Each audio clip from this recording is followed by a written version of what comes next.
In the myth and folklore of the Near East and Europe, Abyzou is the name of a female demon.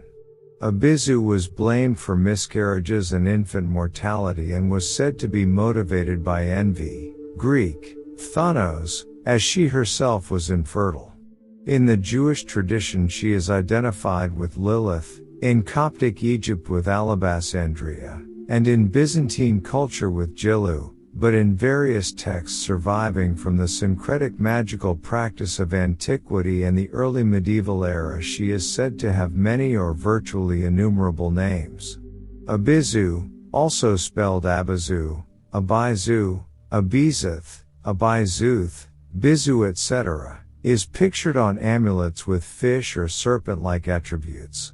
Her fullest literary depiction is the compendium of demonology known as the Testament of Solomon, dated variously by scholars from as early as the 1st century AD to as late as the 4th. Barb connected Abyzou and similar female demons to the Sumerian myth of primeval sea. Barb argued that although the name Abyzou appears to be a corrupted form of the Greek word abyssos, the abyss, the Greek itself was borrowed from Assyrian Apsu or Sumerian Abzu, the undifferentiated sea from which the world was created in the Sumerian belief system. Equivalent to Babylonian Tiamat, or Hebrew Tehom in the Book of Genesis. The entity sea was originally bi or asexual, later dividing into male Abzu, fresh water, and female Tiamat, salt water. The female demons among whom Lilith is the best known are often said to have come from the primeval sea. In classical Greece, female sea monsters that combine allure and deadliness may also derive from this tradition, including the Gorgons, who were daughters of the old sea god Phorcys, sirens, harpies, and even water nymphs and nereids. In the Septuagint, the Greek version of the Hebrew scriptures, the word abyssos is treated as a noun of feminine grammatical gender, even though Greek nouns ending in os are typically masculine. Abyssos is equivalent in meaning to Mesopotamian Abzu as the dark chaotic sea before creation. The word also appears in the Christian scriptures, occurring 6 times in the Book of Revelation, where it is conventionally translated not as the deep but as the bottomless pit of hell. Barb argues that in essence the Sumerian Abzu is the grandmother of the Christian devil. The Testament of Solomon. In the late antique Testament of Solomon, Abyzou, as Obizuth, is described as having a greenish gleaming face with disheveled serpent-like hair. The rest of her body is covered by darkness. The speaker, King Solomon, encounters a series of demons, binds and tortures each in turn, and inquires into their activities. Then he metes out punishment or controls them as he sees fit. Put to the test, Abyzou says that she does not sleep, but rather wanders the world looking for women about to give birth. Given the opportunity, she will strangle newborns. She claims also to be the source of many other afflictions, including deafness, eye trouble, obstructions of the throat, madness, and bodily pain. Solomon orders that she be chained by her own hair and hung up in front of the temple in public view. The writer of the Testament appears to have been thinking of the Gorgonion, or the icon of the Medusa's head, which often adorned Greek temples and occasionally Jewish synagogues in late antiquity.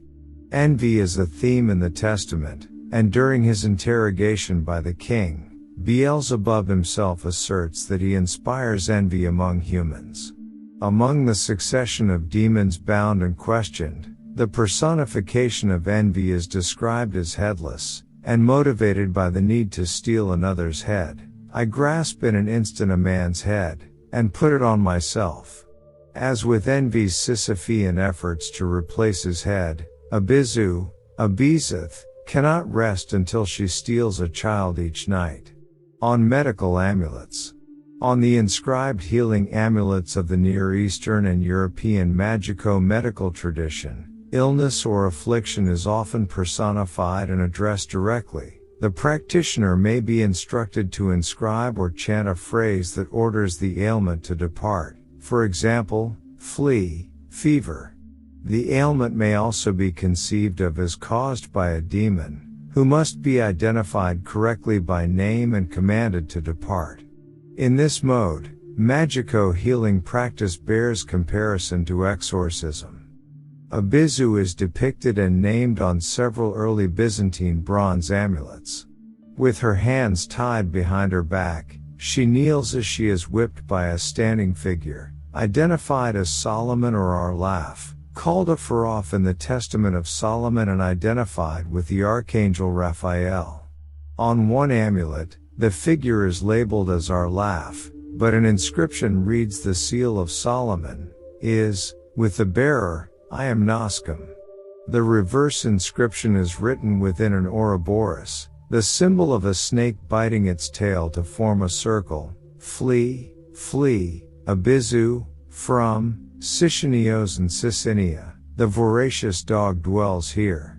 Saint Sicinios sometimes takes the Solomon role on Christian amulets, although Abyzou is regarded mainly as a threat to childbearing women and to infants. Some of the names of those seeking protection from her on extant amulets are masculine.